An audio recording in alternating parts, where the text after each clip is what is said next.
Are you sure? Here's the 30-second lesson on what legends know. Never ask a bride why she's getting married. Don't wear a skirt on a windy day. Deodorant is not a shower. Don't sniff chili flakes. And don't forget, saving is not investing. Legends don't just save, they invest in mutual funds. Mutual fund investments are subject to market risks. Read all scheme-related documents carefully. This happened on the 11th of August in 1942. A young boy who was just brought on a transport to the Nazi German death camp at Belzec in Poland cheerfully asked if anyone had ever succeeded in escaping. He was stripped naked and hung upside down from the gallows. He hung there for 3 hours. Survivor Rudolf Raeder later told the great historian Martin Gilbert. He was very strong and still very much alive. They took him down and lay him on the ground and pushed sand down his throat with sticks until he died. Genocides, you see, are made not just of will and organized action, but also little individual acts of sadism.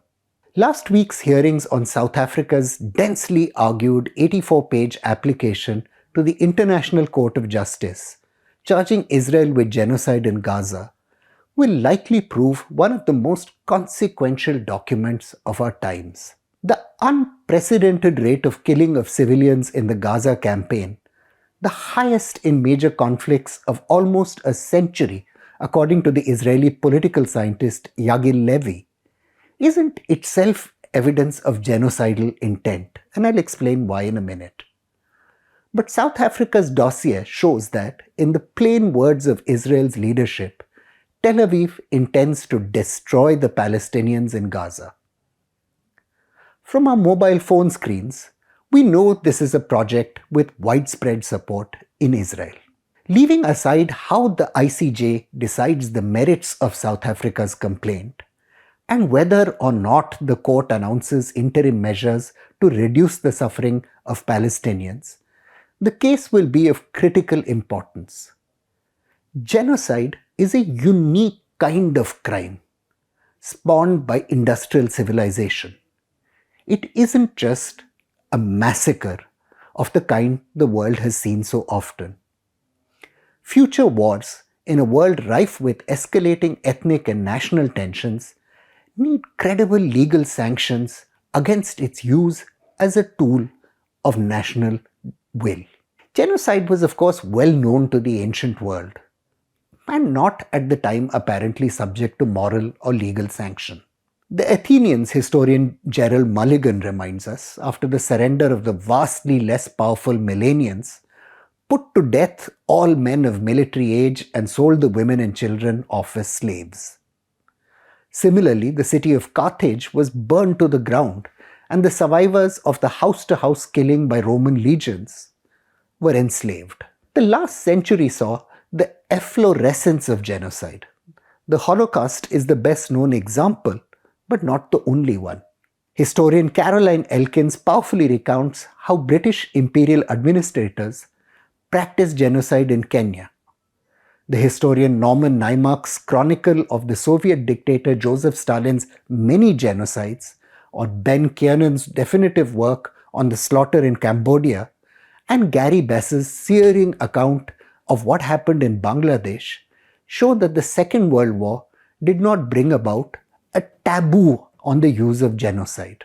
For the idea that industrial means enabled a new kind of slaughter, though, we are indebted to the Polish law scholar Rafał Lemkin. Lemkin studied the massacres of ethnic Armenians which began in 1915 and was disturbed by the absence of any international law instruments to prosecute Ottoman Turkish officials for their crime. Law cast war as an act involving two states. Here a state was waging war upon a people. Through the Second World War and after, Lemkin campaigned for the recognition of genocide, a kind of collective form of homicide. Lemkin, the philosopher Michael Freeman explains, and I quote, argued that genocide was a crime against the world, not just its victims, in that the world was composed of separate national cultures, and genocide, by destroying cultures, thereby impoverished the world. With its armies of gas chamber operators, industrialists, bureaucrats, clerks, railway personnel, lawyers, bankers, managers, even arguably philosophers like Martin Heidegger and theologians like Immanuel Hirsch, the Holocaust stands apart from all other genocides. Yet, as Israeli philosopher Emil Fackenheim notes, what became real at Auschwitz was always possible, but is now actually known to be so. Like the nuclear bomb, industrial civilization possessed a new capacity for destruction, with no moral or legal taboo surrounding it. The Genocide Convention of 1948, in places very badly phrased, loosely defined, and lacking teeth, was a small step in that direction. However, the trial of the Nazi war criminal Adolf Eichmann, kidnapped by Israel from Argentina, took place not under the Genocide Convention, but under an Israeli national law. This law, the Nazis and Nazi collaborators law, was passed by the First Knesset in 1950 and promised justice to the Jewish people and others persecuted in Nazi Germany and occupied Europe.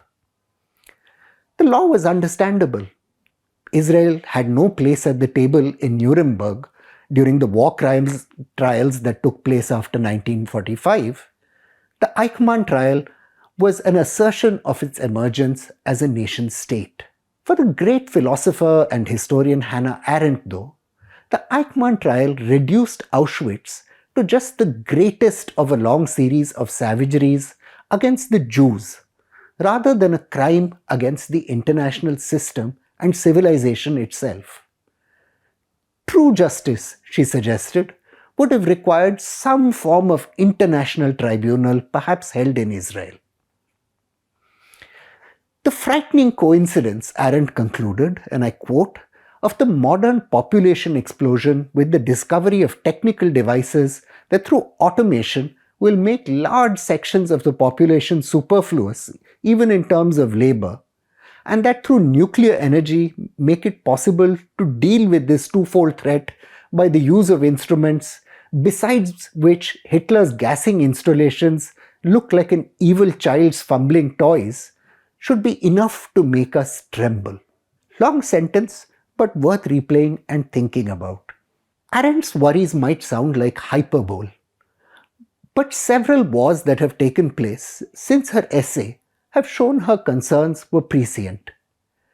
Technology and ethnic hatred have made genocide the norm in large-scale modern warfare. Since 2007, the ICJ has shown a tentative willingness to address the Genocide Convention. That year, it held that Serbia had failed to prevent genocide at Srebrenica in Bosnia and Herzegovina.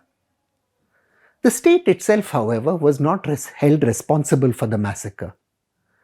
The Hague has also set up war crimes tribunals for Rwanda and the former Yugoslavia, and the International Criminal Court has jurisdiction against some individuals involved in war crimes, though many countries are not a signatory to this convention.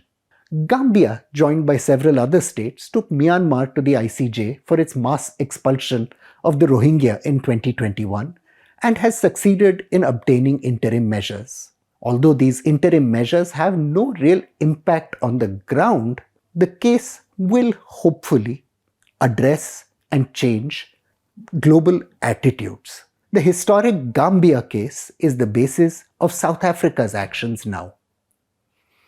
Even though there is deep discomfort in the West with the effort to prosecute Israel, it's important to recognize that clear moral norms are critical to the evolution of the global order at a time of profound crisis.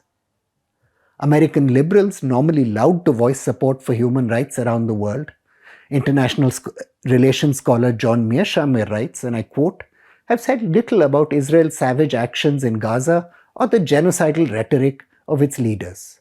History will not be kind to them, as they hardly say a word while their country was complicit in a horrible crime perpetrated right out in the open for all to see. Through the Cold War, the United States and the Soviet Union often condoned such barbarism by their allies, undermining their own claims of moral leadership and opening the path for countries like China to offer a cynical and ruthless alternative that sustains tyranny around the world. The United States, as Mearsheimer advocates, has done itself great harm by spreading liberalism across the world at gunpoint. The bloc it now seeks to build must represent values superior to those of its adversaries. I quote, "Given the right mix of indoctrination and nationalism, we can all become genocidaires, not because humans are inherently evil, but because we can be programmed to believe our survival depends on the annihilation of another group of people," scholar Herman Salton noted. Even though that the deterrence the ICJ can provide might be weak and ineffectual, the effort to end the legitimacy for wars of annihilation is perhaps the most important task of our times. I'm Praveen Swami and I'm a contributing editor to ThePrint. Thank you again for watching Security Code.